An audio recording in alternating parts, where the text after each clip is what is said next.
The MLB will hate what the Toronto Blue Jays are about to do as we are now not only just hours away from the biggest game in an extremely long time for the Jays. We have some huge updates to go over today surrounding a couple of key Blue Jays that have huge implications heading into tonight's game. But not only that, we have some wild comments from some of the players and folks.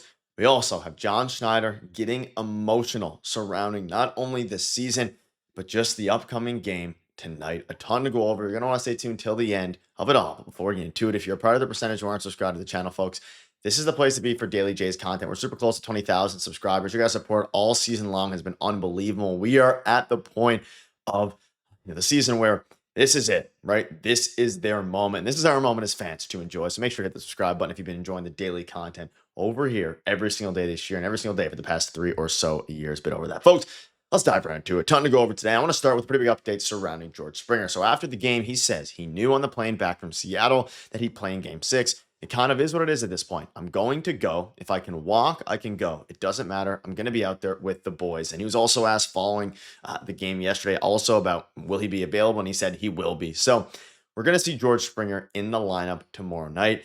And that's obviously going to be a very, exciting thing because at this point he's kind of playing similar to how the Mariners play a 3 true outcome walk, strikeout, home run. Springer's playing that with his body. He's either hitting a home run and going to limp around the bases, hit a double and limp to second base, or walk and limp to first base, or whatever it ends up being, right? A single, a double, triple, whatever it is. George Springer is clearly in pain. He's clearly not 100%. He's probably not even 50%, but his bat has the potential. He's still swinging pretty good. He just can't run, right? And that's obviously something that is tough. We've seen it with Bichette and all those different things. It's going to be interesting, but he should be good to go. And he said he's going to be out there. I mean, I can't imagine he would miss Game 7 for the world. I can't imagine how Bichette is feeling right now on the outside looking in for Game 7. All these different things. They have to go out there tomorrow and take care of business. But surrounding George Springer, he is good to go. And it truly does feel like today is, I don't know how you guys are feeling this morning after yesterday night's game. Like, it is crazy right now. Like, there's nerves, there's excitement, it's either the peak excitement a lot of us have ever felt in our lifetime surrounding sports or the Blue Jays, or it's going to be some of the biggest disappointment we've all ever felt in any sporting event. Now, again, this is they've already superseded a lot of expectations, but as Kevin Gossman says here, one game with this group of guys, I'll take this group of guys against anybody. And it's a good point. Ernie Clement, Miles Straw, every single person that necessarily wasn't seen as somebody who was going to make a huge impact this year, they've all done it. And Ernie Clement turning into the second best postseason performer this year behind Vladdy is incredible. Average-wise, of course, have Shohei Ohtani up there at the top.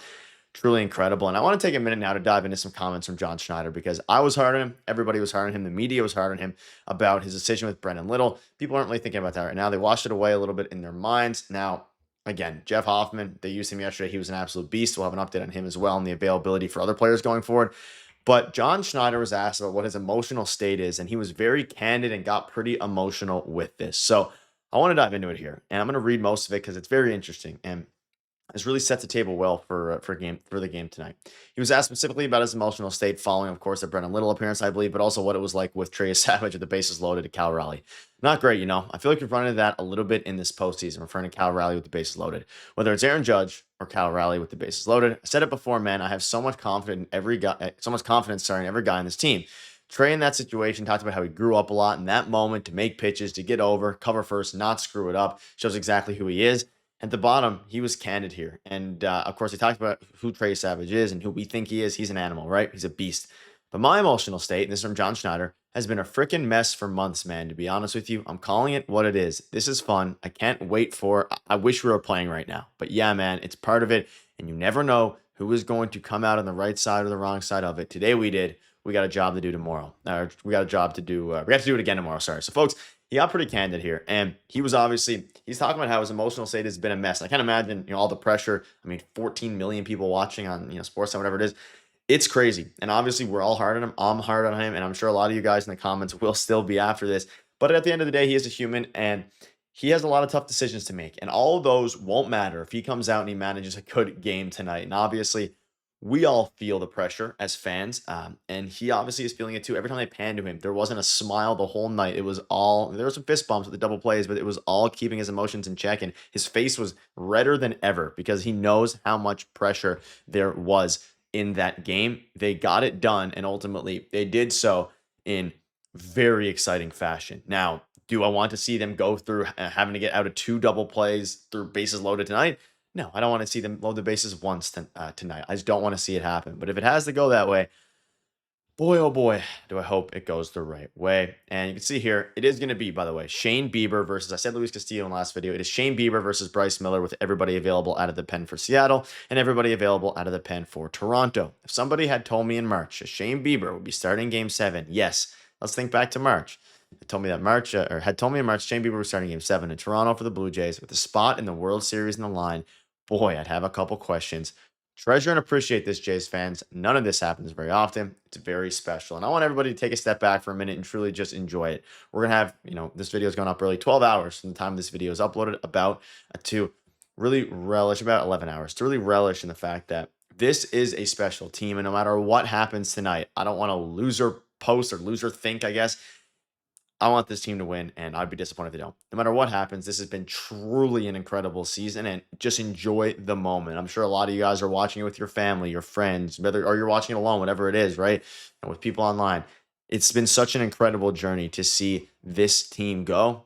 It all comes down to tonight. It's fitting, right? I said in yesterday's video, it's all about them having their backs against the wall, and their backs are right against the wall. A few other things here as well from John Schneider. Everyone is available out of the bullpen tomorrow, including Jeff Hoffman, who threw 35 pitches in yesterday night's game. I don't know, like that. Not really puzzling. He was locked on. He had some of the best stuff we've ever seen in the Blue Jays uniform for him. Maybe even his career yesterday. Like, it was dominant, but he threw 35 pitches. So I'm sure they're going to be. They'll probably give him the ball to close the game if it gets to that point. You have Sir Anthony Dominguez available, Braden Fisher, Tommy Nance is actually not there, but he's off the roster. I don't even know why I said that. Shout out to Tommy Nance. But Mason Flaherty, we're going to see Chris Bassett available in the bullpen. Max Scherzer, Kevin Gausman. If you remember my video, I covered it. He said he's going to have his cleats and laces ready to go if needed. And it's going to be crazy. And also, side note, Jeff Hoffman had generated more whiffs yesterday than in any previous outing this year. Best stuff as a Blue Jay, right?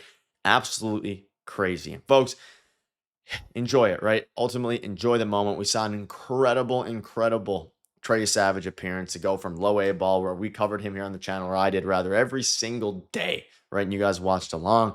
We're seeing Bichette yesterday also. He took some BP, could be available for the World Series. There's some big progress there. I'll have videos covering that if they get there. But the focus right now is on Shane Bieber versus George Kirby. This is why you traded Cal Steven for Shane Bieber at the deadline. This is why you got this player. He is postseason ready. He's postseason made. He's done it before. He did it kind of in Yankee Stadium, but he also did it specifically. Didn't really do it in Yankee Stadium, actually, but he did it in game number 3 against the Mariners on the road to get themselves back in it. Folks, this is it. This is the time. Let me know down below what your thoughts are. I'll see you for a video later today, and hopefully I'm talking about their first World Series appearance in a very, very long time. 3 decades.